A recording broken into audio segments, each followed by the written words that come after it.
Yo, people of the internets, of the interwebs, of all the I's and O's, the ins and outs, the binaries, all of that stuff. Welcome to the Outside the Box podcast. I am Jacques Slade. It's spelled Jacques, by the way, not Jock. I'm not French, but my name is. And I think that makes me fancy. So I'm going to hold on to that. But obviously, you guys didn't come to this show to hear me talk about my name, as fantastic as it is. Let's just say it that way. Really, there's two other people that really make this show. I am the bad influence. I am the reason you come to the party, and these two other people are the reason you stay safe at the party and you make it home safely. That is Tiffany and Nick. Nick, go ahead and tell them who you are. Nick and Paul. I've worked in the footwear business for about a decade or so, and I'm not French either. I'm actually mostly Swedish. If you're ever on Jeopardy and need that fact for some reason, but I think Jacques just. I think Jacques just being modest, but I do think that we both kind of just look up to Tiffany and are here to learn from her. So Tiffany, go ahead and introduce yourself. I'm Tiffany Beers. I am also not French, but my husband is. Oh, that's cool. These two are so modest. I mean, I'm just here to laugh. To talk and laugh about shoes. I mean, it's so great. I love it when Tiffany plays so modest and she's so humble. Oh, it's adorable. It's adorable. Like, we all know the truth. Oh, yeah. But she's just like, no, I'm just Tiffany Beers. I just do some of the most amazing things you've ever seen. But, all right. I put my pants on the same way you do, Jacques. That is true. That is absolutely true. I mean, I think so. I don't know that for sure, but I think. Yeah, I mean, one leg at a time. One leg at a time. One leg at a time. One leg at a time. Well, welcome to the show, everyone. As always, we appreciate you. Thank you for listening. And today we're actually going to kick the show off with some, I would say, advice. You guys have been writing in, asking us questions about the industry, about social media, about sneakers and things like that. And we have a really good question today from the Instagrams, from Soulworks _. Hopefully you're comfortable with us sharing your name. But Soulworks wants to know how we handle the multiple hats we wear on a daily basis. So he wants to know any tips for managing work, hobbies, relationships, family, social media, and the million other things that you all do effectively. I'll just go ahead and jump in and lead this off. So Soulworks, here's the thing. You can't have a family if you want to manage things effectively. So you have to first, I'm just going to throw this out there, leave the family, and that'll free up a lot of your time. The family, as important as they may seem, what they're doing is they're holding you back. Really, there's a lot of opportunity for you in this world of social media and work and your hobbies and all those other things that you have to do. Like, without the family, it really makes things so much easier. Like, you've kind of got to step away. I mean, again, that's just my perspective, but I'll toss this to Tiffany and Nick and see. I mean, what do you guys think? How would you guide Soulworks? You're up, Nick. I need a buffer. Man. Go. So I'm gonna have to disagree with Jacques on this one. I think you got to have the counterbalance of family and all the chaos of the world. But I mean, for me, the just right off the top, the best tool that I've ever used that I use right now is called Evernote. I've used it for probably 5 or 6 years, and it's just something that I take notes in, save files in, throw things into when I know that I want to come back to them. Like, I am trying to make a habit of, like, I'm always thinking ideas, and if you're close to me, you probably have gotten a random text at, a absurd time of like some crazy idea that it just came to me, and I was like, I had to share it with somebody. So for me, like, that kind of has become the place that I put that stuff, and it helps me stay connected. I can access it remotely from wherever, like whether it's on my phone or my laptop or logged in someplace else if I had to. So that's the first thing that comes to mind. But I actually think, like, like if you're like, I try to be very clear with people about how I communicate to them, or where I communicate to them, because a lot of times what happens is, like, I'll miss conversations across, let's say, Instagram DMs or Twitter DMs, because I'd rather have that conversation through a text message or maybe through an email where I can, be more regularly on it and accessible to people. So that's kind of like the main thing. And then the last thing, this probably makes some people completely uncomfortable, but I listen to podcasts at like 2 to 3 times speed. Like, I feel like I'm plugged into the Matrix. So if you get in the car and if you hop in the car with me and I've been listening to a podcast, it sounds like, the Micro Machine Man from back in the day, where you wouldn't be able to understand it, but I somehow am able to like ramp my way up to that speed. And it just helps me consume things. And I listen to a lot of stuff on organizing myself, performing, better, about, being more efficient with my time, with whatever I'm doing. So that's kind of something that I would look into, is like not necessarily jumping into like full speed podcasts, but like podcasts in general. Like, there can be a lot of stuff where you can take information and apply it to your everyday life, one step at a time kind of thing. But how about you, Tiffany? Any good suggestions? Other than ditching your family? Well, I mean, I don't disagree with Jacques, I will say that.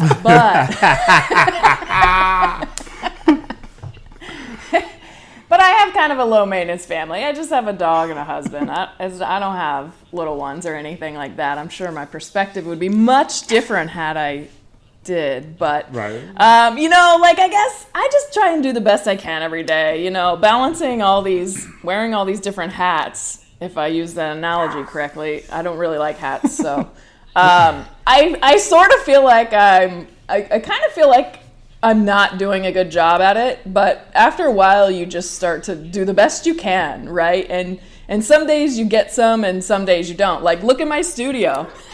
It's not done. Right. It's not even close. I'm in front of my fireplace. So it's like, I wish that would have been done in time for the podcast, so you just do the best you can, and instead of being stressed out about it all, I just make sure the energy I share with other people is good and positive, because you can easily get overwhelmed, Yeah. Like, for example, I haven't taped a YouTube video since November.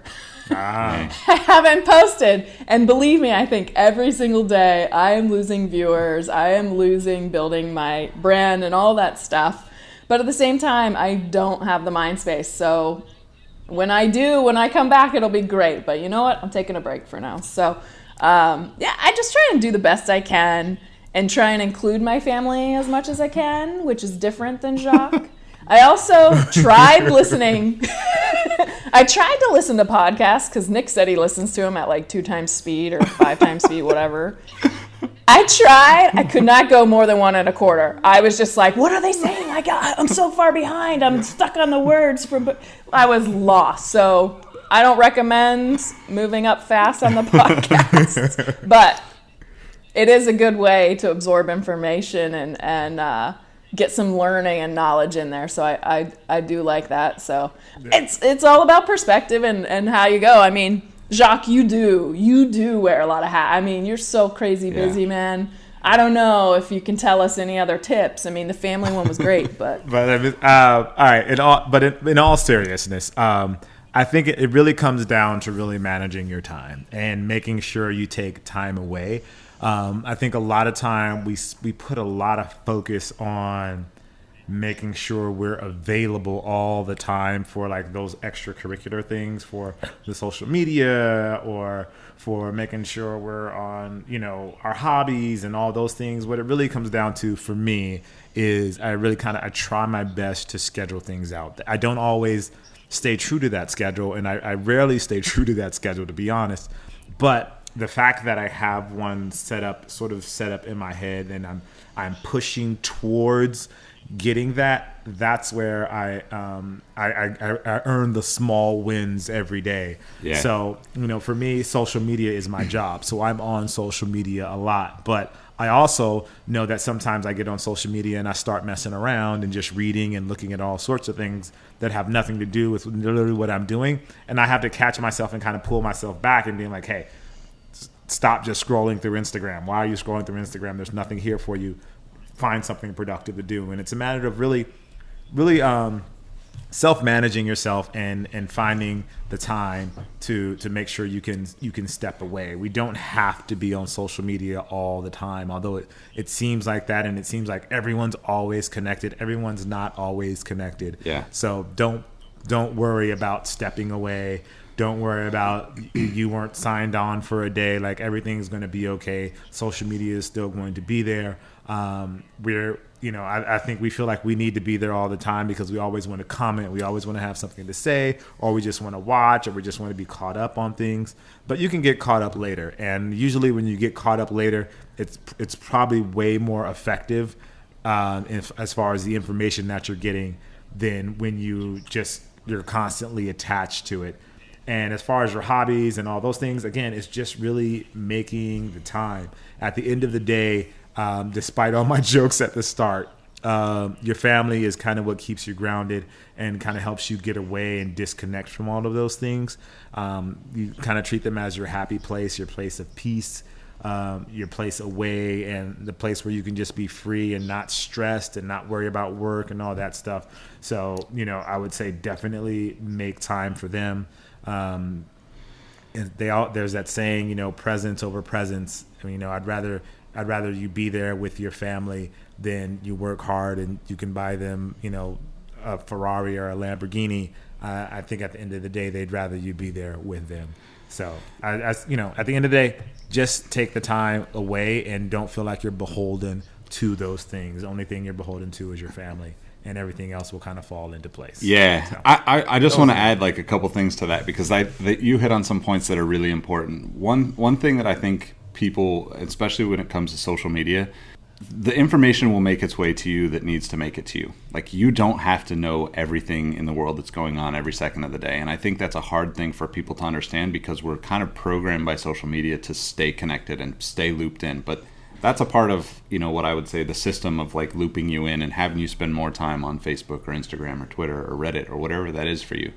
And it's totally okay to not pay attention to stuff all the time. And the important stuff will be repeated so many times that it will make its way to you. And something that, like, you know, I kind of, you know, got inspired by you, Jacques, and your running. You know, I've been running, you know, since the start of the year. And one of the toughest things for me is to not hold myself, not, you know, like hold it against myself if I need to take a day off. And, you know, that's a really tough thing for me, because I have ridiculously high standards for myself, and it keeps me from doing things in a lot of ways. So I would suggest, you know, looking at the bigger picture and saying, like, if your goal is to eventually, you know, have whatever it is, you know, run a marathon, have 1 million subscribers on YouTube, like, none of that stuff happens overnight, and none of it has to happen continuously every day or every hour of every day for the next 2-5 years, whatever that is, to get you there. You can take a day off here and there because it's going to be better for you in the long run. And I think that's really important to recognize, that the time away from it a lot of times makes you more motivated to move forward in a lot of ways. That's it. Off the soapbox. Yeah, I agree. It's one of those things. I feel like we've all been programmed that, like, in order to be successful, we need to be Kobe. Yeah. And everyone that's successful isn't Kobe, and Kobe isn't everyone that's successful. And I'll kind of leave it at that. Yep. But switching gears here for a minute, because something really cool came out in the form of hiking boots. We often talk about sneakers here, but something really cool came out with hiking boots, and then they're basically hiking boots made of graphene. Now, I have very limited understanding of what graphene is and what it does. I just know that it's something really cool. I know that it's an atom thick, and I know it's super strong and super light. But that's about the extent of my knowledge of it. So what I'm going to do is refer you guys to someone who knows way more about this than I do. Tiffany, can you bless us, please? Well, yeah, I mean, we've heard a lot from graphene, and, it's the latest super material, lightweight, super strong, super small.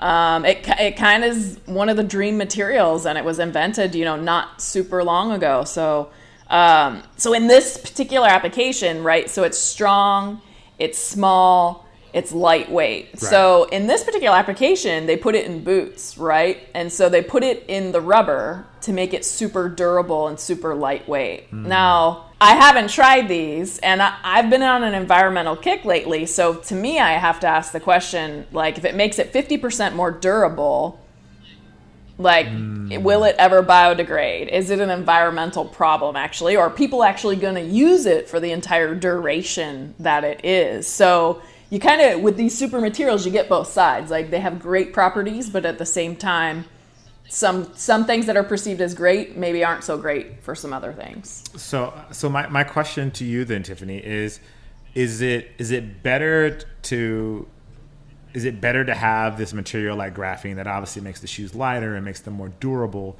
but it sounds like your concern is that by the time the rubber does wear down, like, you've already trashed the upper and you've gotten rid of these shoes.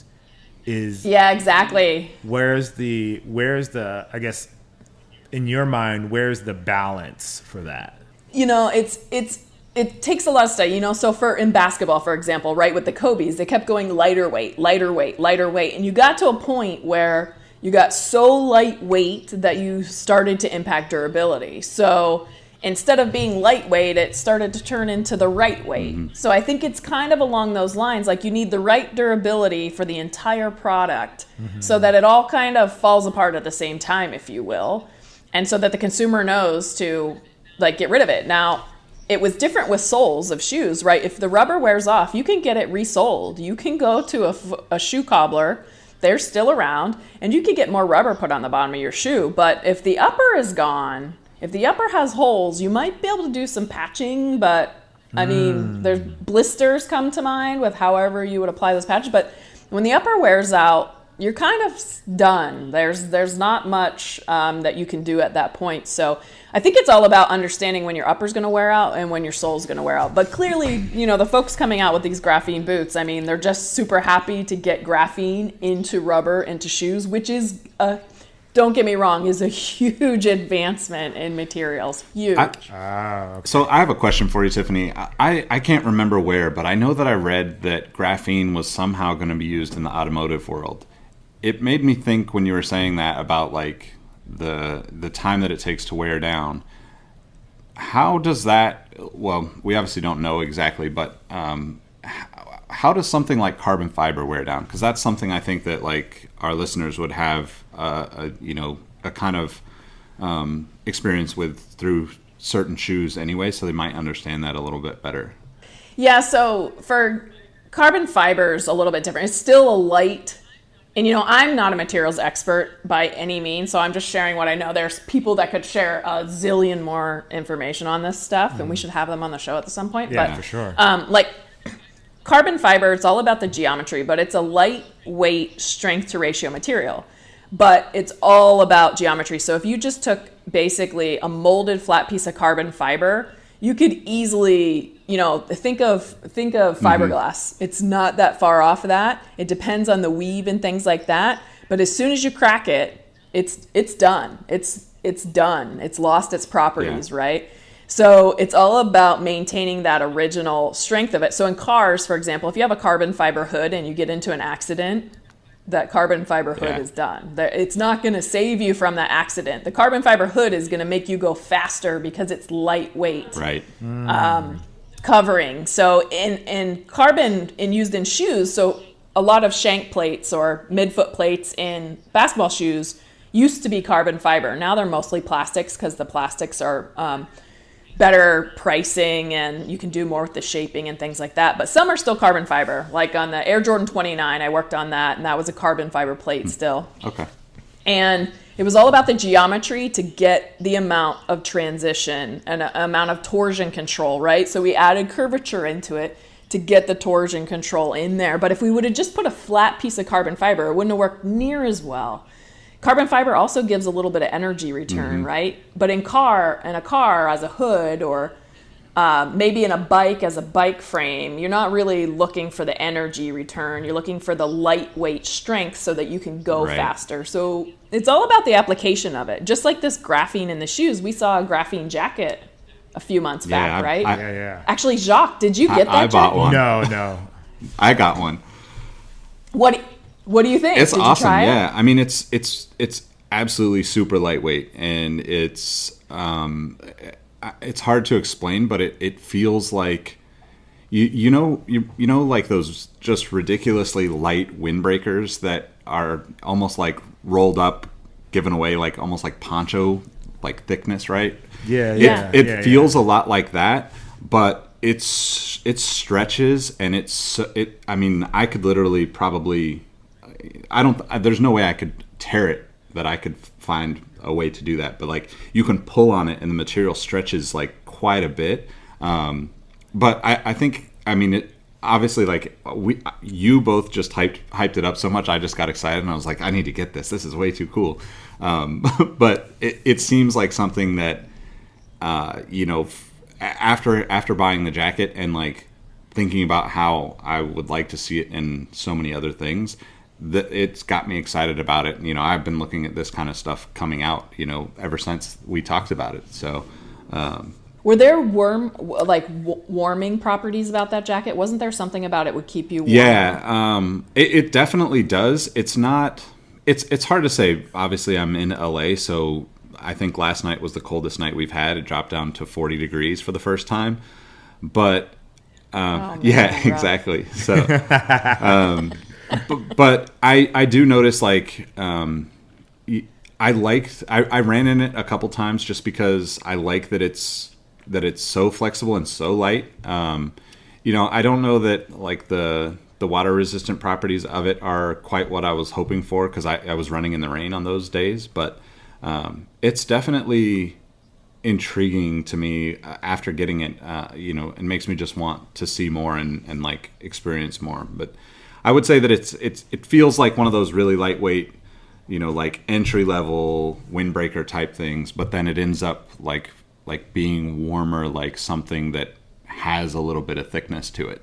Nice. Yeah, and I think that's the benefit we'll see from graphene. Things will be lighter weight and they'll be thinner because it's so strong and small, right? Yeah. But there are some interesting conductive properties of graphene, and we should talk about that in another episode. Yes, definitely. See, yes. Now we're digging into some stuff. This is what I like. This is what I like to hear. But not to make the whole show about graphene, switching over to just like the tech in footwear in general. And there's a company called Zortech that's doing some pretty cool stuff when it comes to tech. They have things like what they call Digit Sole. They have a Warm Series. They have safety shoes. They have M-Cube. And they have all these things that have technology that are tied to sneakers, whether it's apps that track how you run and how fast that you've gone, or there's Zortech Smart Heating, which are warm insoles that connect through a dedicated app to a smartphone, which is just insane to me. And they have temperatures, get this, of 86 degrees to 113 degrees, and they have a built-in thermostat. Whatever. There's the safety shoes. Let me see. Zortech analyzes workplace activity and monitors distance, stairs, calories, motion, static ratio, one walk ratio to adapt and optimize movement, increase efficiency, and promote safety in the workplace. 3D foot pattern measures pronation to supination. So basically, there's this sector of the footwear industry that is really pushing the tech angle and using technology to find a way to make shoes better. And this is like we have obviously the Adapt BB and the things that Nike is talking about doing with that, but the potential, it seems like there's a lot more potential for connectivity or smart shoes than I think we all really realize. This Warm Series thing is just amazing to me. I can just imagine someone that's going hiking, and if they're hiking in the snow, or you get trapped in the snow and you have these warming insoles, like that could save your feet from frostbite or whatever, just keep you warm to keep you from frostbite. Like that just kind of just like blows my mind. It's not something you necessarily think about when it comes to smart tech. You think about, are these shoes going to make me fly? Are they going to make me run faster? But there's like a safety and almost like a utility approach to this smart tech, which is just really interesting to me. And the fact that they're analyzing like your stride in 3D when you're running, or like this safety where they're tracking where you're moving around on a work site to find out like how safe is it here, how safe is it there, where are things going wrong, where are you running, like all of those sort of things. That's pretty amazing to me. And maybe I'm just over the moon here just because I'm a tech nerd, but seeing those sort of like utility aspects to the footwear industry seems really exciting to me, to be honest. Am I way off here, guys, or am I what's No, I agree. It's super exciting. I saw these guys at CES a few years ago, and I saw their, I think it was their adaptive insole, or they were naming it a little bit differently, I think, in the time, but they had some really interesting technology, and I think it reminds me of kind of when heart rate monitors came out, right? The first heart rate monitors came out, like everyone was super excited about it. Like, I can wear it on my wrist, I can wear it as a ring, like I'm going to know what my heart rate is. Everyone was really into it, but it was all about the accuracy, right? Because It was like, well, it's not accurate, so drop it, And so I think these guys are approaching it from a really interesting, workplace safety and kind of a safety thing, which I think is really smart. The question is, how accurate is it? How good is it? How is it going to help me? The last thing we want to watch is another or have to check another set of data to know how our health is or something like that. I mean, me personally, I love it, and I am checking it. I use Apple Health all the time, and I'm constantly have apps feeding it constantly. But I think for a lot of people, it's like, if you're going to monitor me from a health and safety at workplace, is my workplace monitoring me? Is this more of like a Big Brother situation, or is this like truly gonna help me? So as interesting as it is, I think it's all about the application. And they mentioned several apps that they have, and I haven't checked them out yet, but it's all about how useful is it, and how can it be seamlessly integrated in my life and make my life better and easier, versus just being, anything that's just like exciting at first and then it'll fade away. But I mean, I think based on what we heard from the Adapt BB, they're going down the same path, right? They're talking about the future of being able to provide you data and these measurements and things. So yeah, that's I think it's interesting. Yeah, I think just reading through it, like, so part of the struggle for me in this whole new running in my life for the last month and a half or so is the last, I don't know, maybe like 4 or 5 days, I've been getting shin splints and just like pain in my lower leg. So I've kind of like stepped back away, and now I'm on an elliptical and a bike at the gym instead of running. But like, one thing that's interesting about this is that it says it can take 3D foot patterns to measure pronation, supination, identify and correcting bad posture. That to me is really fascinating, because I can be conscious of it running to a certain extent, but a lot of times, you just get in the zone and you're going, and you're not thinking about specifically changing the way your stride is, the way your landing point is. And I also don't think that that's necessarily, as me being new back into running, I think that's something that's probably not something I should be trying to do on my own.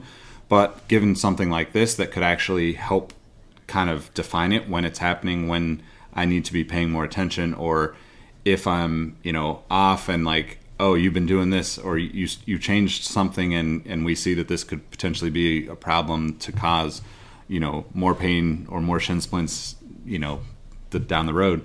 That could be really, really useful. And I totally agree with Tiffany that like there's a certain element of all of these cool things that are coming out that you have to wonder about, like the big brother aspect of it, right? Because we have all these devices that are constantly listening, and I think that in general a huge majority of them are doing things for the better and making our lives better and improving our lives and making us more efficient.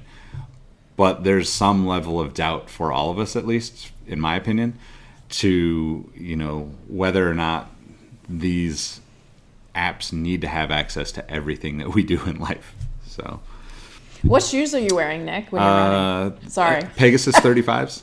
Okay. Yeah, I'll probably go a few more days before I start again, and I'm probably going to switch to the Pegasus Turbo, just because I haven't, other than the first week or two that I got them, I haven't run in those consistently. So I'm kind of curious to get back to that. They became like a default, like I'm just going to wear these on a regular basis shoe, and this was before I started back into running. So yeah, I've been running in the Hovrs, and they have the Bluetooth connection to MapMyRun, and it gives you information on like your stride and like the length of your stride and how many steps you're taking per minute and all of that sort of information.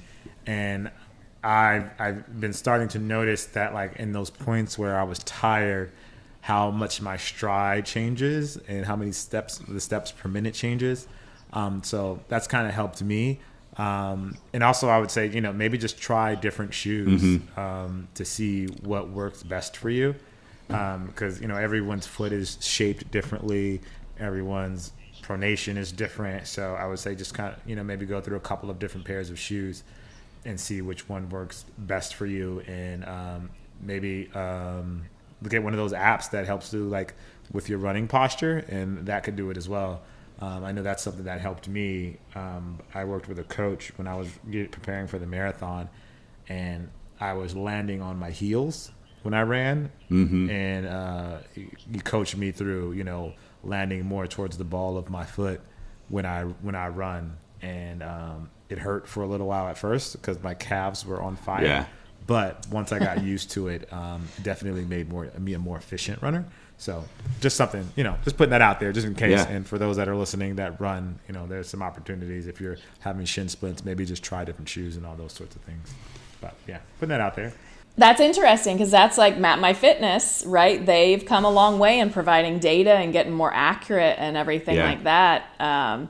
It's like, I don't know if you guys have ever used Auto Sleep, but it kind of tracks your sleep, and it now has a new feature on it. And Jacques, do you pay attention to your heart rate, your variable heart rate, or your waking, resting heart rate at all? No, for your runs. I do it like I have the app set to do it, but for some reason I don't know if my Apple Watch is broken or my watch isn't tight enough.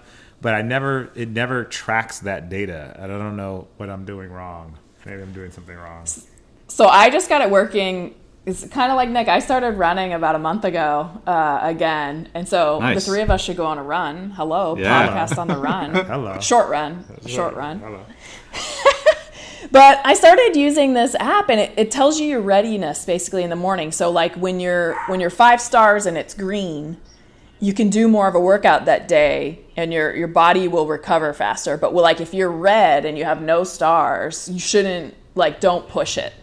And so I've kind of been following that because I know when I worked with some athletes, so I was at Nike, that they train that way. Like that's how they train. Like your body needs to recover certain times. Like if you're getting sick and things like that, it needs more time to recover. And they use heart rate and variable heart rate to measure these things. So I've been fascinating kind of watching this and following it. And so that might be something to watch too, Nick, and see. Your body is amazing at telling you when it's ready and when it's not, and when it likes something and when it doesn't. And there's a lot of push through the pain in running, which is absolutely like you got to push, mental strength is so huge. But at the same time, you know, if you're having serious pain, it's time to stop, you know. And so I think this is really where tools are going to help us in the future as they evolve and come together. Like, you can just imagine in another 5 years, you're never going to have to question it again. There will be an app that tells you exactly what to do, what shoe to wear, how to have your posture, and you're happy. You're happy running. Everyone loves running again, you know, I hope.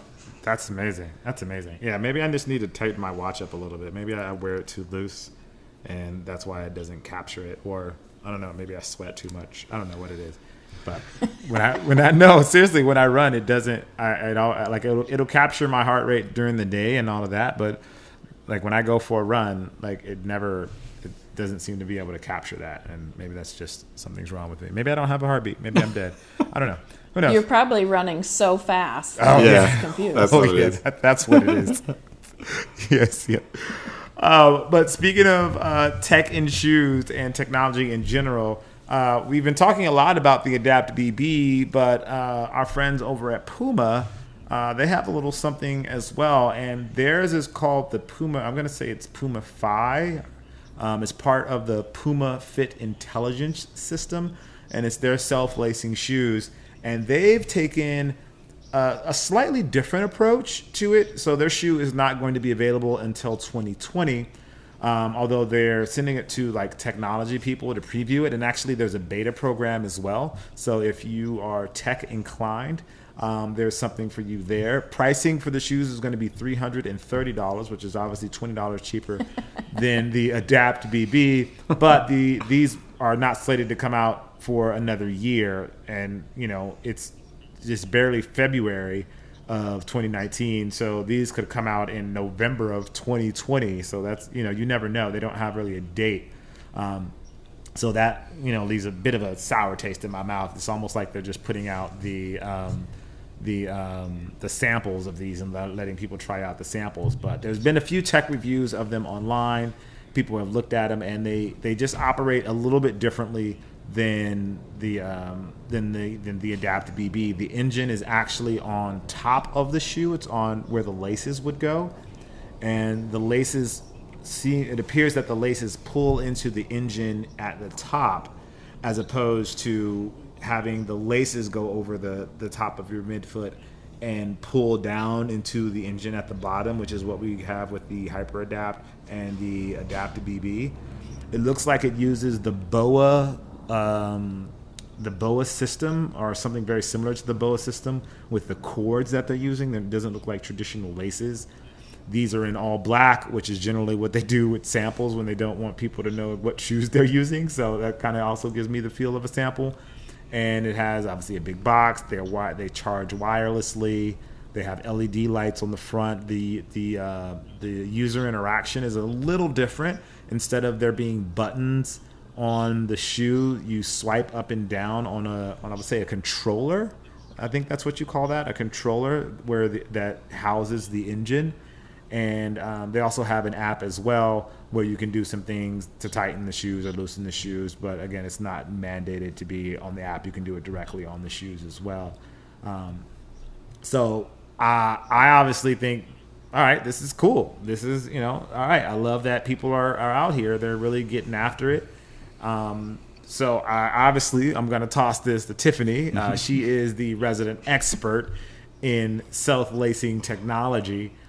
So, you know, kind of, if you can, Tiff, give us your thoughts from the user interaction to the design to the decision really to put the engine on top as opposed to hiding the engine. Yeah, happy to help. Happy to add input here. So, first of all, the launch date sometime in 2020. Hello, is this Game of Thrones? Is this Game of Thrones in shoes? Like, are we ever gonna see these things? I mean, that's all I have to say about the marketing.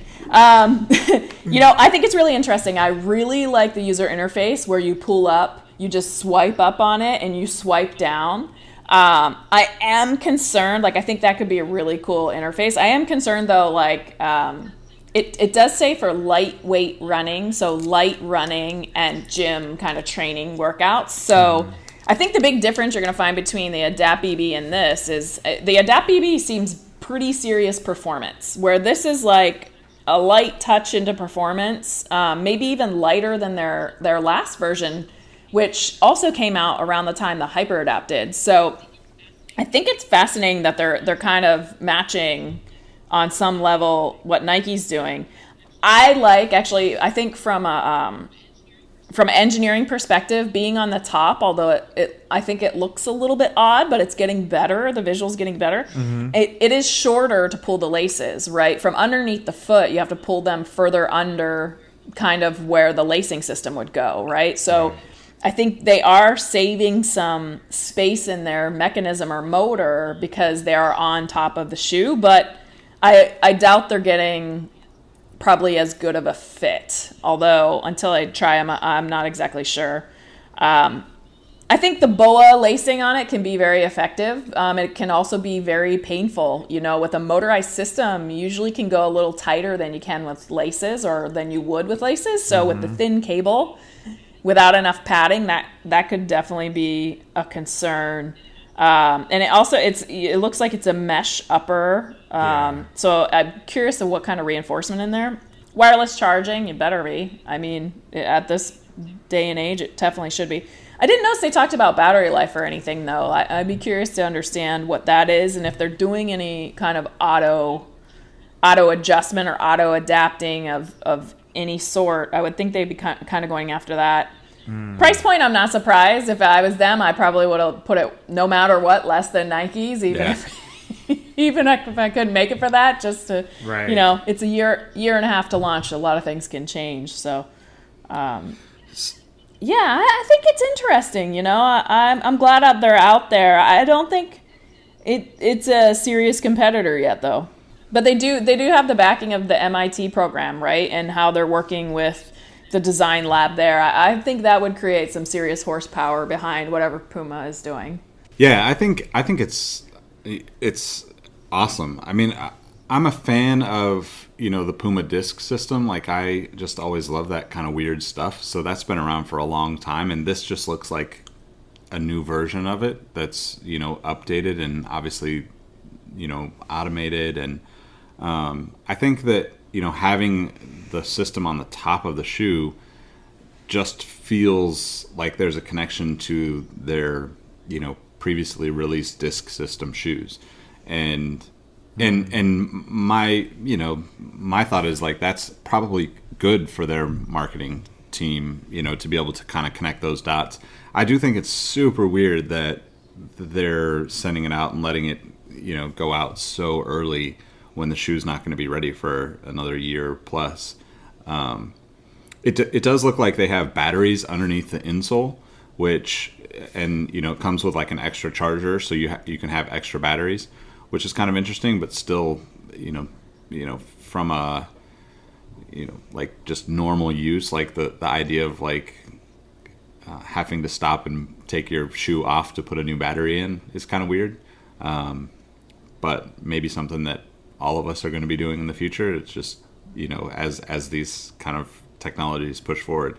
And I think it's awesome that they're at least moving at a similar pace as Nike. Like we talked about before, I think it's going to be really hard for anybody to compete with Nike. They kind of already have the just not even just in footwear, right? Like they have like the global recognition because of Back to the Future and anything that anybody does with auto lacing is going to be instantly compared to that, regardless of what it does or how it works, or even it could be a completely different style, and they're going to instantly take it and say, well, how does it compare to the HyperAdapt? And I think that's obviously like a great standard to put anything against. So to me, like the cool factor of this is, of course it is. Exactly. The cool factor to me on this is that it is a much, at least from from first glance, it looks like it's a much smaller, slimmer fit, which is kind of interesting because I'm curious to see if consumers having the mechanism on the top of the shoe and having the shoe be a more refined fit or slimmer design makes it. I'm curious, like, if people are going to care about that. Like, are people going to want to show off that piece of technology and have the lights on the top of the shoe that show that they have the latest and greatest kind of thing? Or is it one of those things where we already know what we like shoes to look like, and as the like the BB and the HyperAdapt before it, like, still have a very similar overall aesthetic to what we all are comfortable with as consumers? Yeah, Go ahead, Tiffany. I was just going to say, yeah, I agree. I mean, I think time will tell on that, in sales, but clearly, like, Nike proved there's a market for it, and Puma's been in the same market, so I always thought that, Nike would forever own it because of Back to the Future, but I don't know, like, if that was the case, I don't think Puma would still be playing in this zone. I don't know. Yeah, they had that first one, and I mean, something obviously that's different about this one is the removable battery. Mm-hmm. So you can charge them wirelessly through like the Qi charging system, or you can take the batteries out and charge them externally in an external charger, which I imagine would allow you to just put in different batteries. So if you had an extra set or whatever, you could just throw those in, and that's a unique angle. And I think Nike is obviously taking the Apple approach, where it's like nothing is removable, you get what we give you, and Puma is taking more of like the Android approach, where making it a little more customizable and allow you to have a little more control over what's happening in the shoe, which is a pretty unique angle to me. I'm just amazed by everything that they're doing, and how these two brands are almost competing in a space that hasn't been created yet, I guess is what you would say it is. Yeah, that's true. And they're really setting us up to see where things can go and what the future can be. It's exciting to me to see this happening, and just the two different design languages, and it's almost like, okay, so which one's going to win out? Is it the hidden approach, or will consumers want to see the engine on top? Is that do they want it to be hidden, or do they want people to know that they have something that's next level, or something that's beyond the norm? I don't know. Yeah, it tickles me. Yeah, it gets me excited. Yeah, the battery part is really interesting to me, because it does say it lasts 5 days, including for letting you train and self-lace. So they do have a self-lace feature on it. So the batteries being replaceable, that creates a mess and creates convenience at the same time, because if they come out with new battery technology that maybe lasts longer and they fit it in the same cavity, great, you get more battery, right? Right. But if you keep it longer than the battery life, you can still live, where the Nike version, you're going to have to replace that battery. And I'm sure people will do it on the side, take them apart and replace the battery. But then on the Puma side, you also have contacts that a battery. So if sweat and dirt get into that battery cavity, you're going to have a big problem. So there's pros and cons to both system. I think, I think they both use Qi chargers. Is Nike's a Qi charger? Yeah, also? They use Qi as well. And the advantage to Qi is you lose the charger, you can still find other Qi chargers out there. So that's definitely a benefit for both too. It's going to be exciting. Jacques, do you have the Puma? Are you going after the Pumas? Are you gonna review these? Yeah, I've been trying my best. I've been talking to all my Puma contacts, trying to get a pair so I can unbox them on the channel and really get a closer look. I have failed thus far, but they won't stop me. I'm going to continue trying. No, seriously, I'm really excited about these, and I want to get my hands on them. And I think it's something that the consumer should see. I think a lot of if Puma's going to be successful, it needs to go beyond the tech space, and I think they've been really focused on the tech space with these. I think I first saw it on Engadget or something like that, so I'm looking for them definitely to expand and to open it up. But with that being said, there are 3 hot topics. Nick, I'm going to go ahead and throw this one to you and let you talk about some of the hot topics that they have here, which because I feel like I've been talking a lot during the show. So I'm going to let you jump into the 3 topics and get us started. What are the 3 hot trends that are happening in sneakers? So I think we're looking at a Footwear News article, and the first one that they have listed is innovation beyond comfort, and I think that's kind of looking at, well, in a sense, what we're talking about today, right? Graphene, new materials, auto lacing, all of these things that are more than just an updated version of Boost or an updated version of Air. And I think, we've talked about on the show many times, but, Tiffany, you touched on it a bit ago, like the sustainability thing and wondering where things are going to go that are going to be better for the environment. And to me, like, that's just such an important piece, right? And I think I've learned so much talking to you about it, just in that, there are a lot of, there's just a missing thought process for consumers because people don't think about beyond right now, right? Like I until we started talking about this, I never, I consider myself, somewhat of a aware person when it comes to thinking about being friendly to the environment and recycling and buying things that are friendly and trying to do my part to make the world last longer. But one thing that you brought up earlier today, and you've brought up consistently, is the recycling aspect of shoes. I'm curious, I guess, since this is one of the topics, what do you think is when do you think there'll be a consumer facing piece that talks about the afterlife of footwear? Oh, well, that's a great question. And maybe we can go into it in depth on another episode or something if we need to, but it's something that you've been put in my mind, and I just constantly think about now when I'm looking at shoes to buy even. Yeah, and I mean, to be clear, all this great tech in shoes is the complete opposite. The more electronics you put in, the worse off you are environmentally, right? Because electronics use metals and things that are actually we shouldn't be using from the environment. I mean, shouldn't is a strong word, but we should be cautious with using up our natural resources and things like that.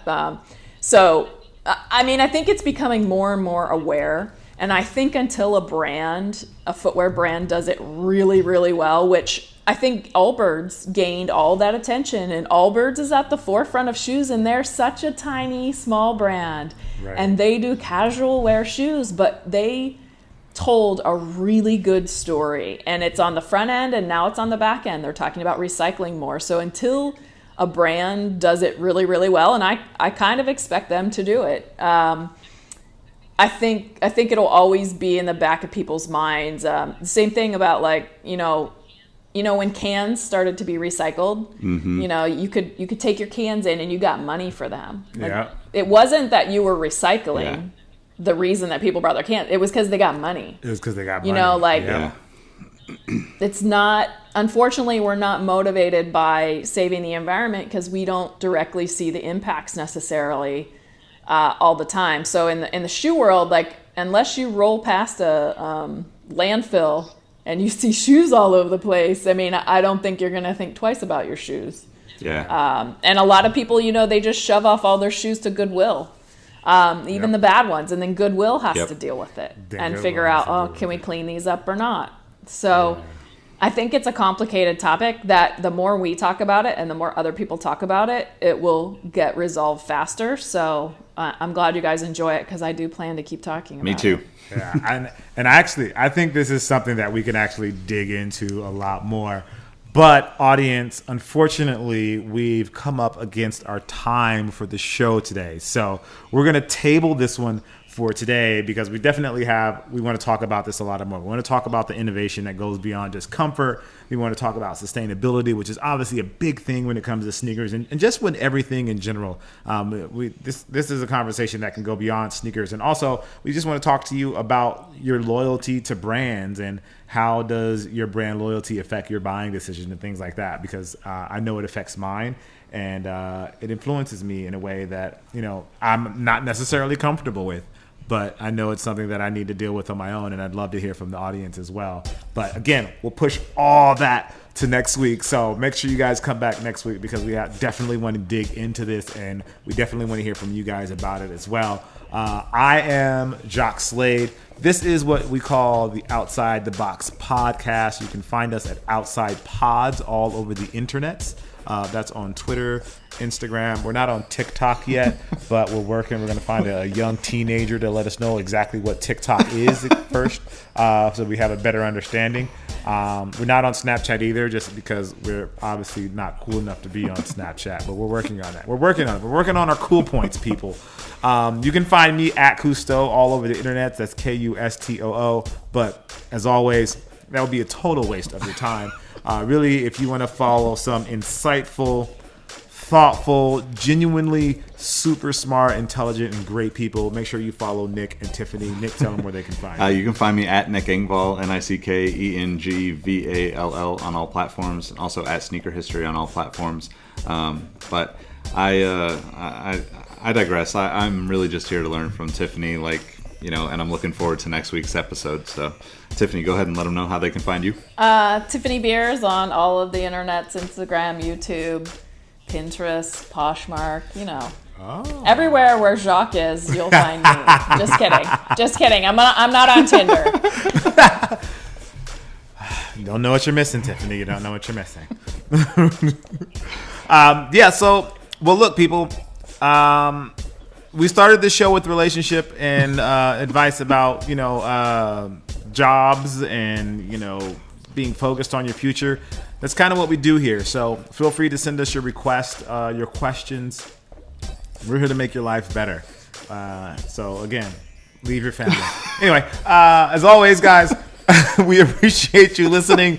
Thank you for listening on iTunes, Spotify, SoundCloud, wherever you can find the podcast. We appreciate you listening. I am Jacques Slade. That's Nick. That's Tiffany. This is the Outside the Box podcast. Again, Outside Pods everywhere on the internet.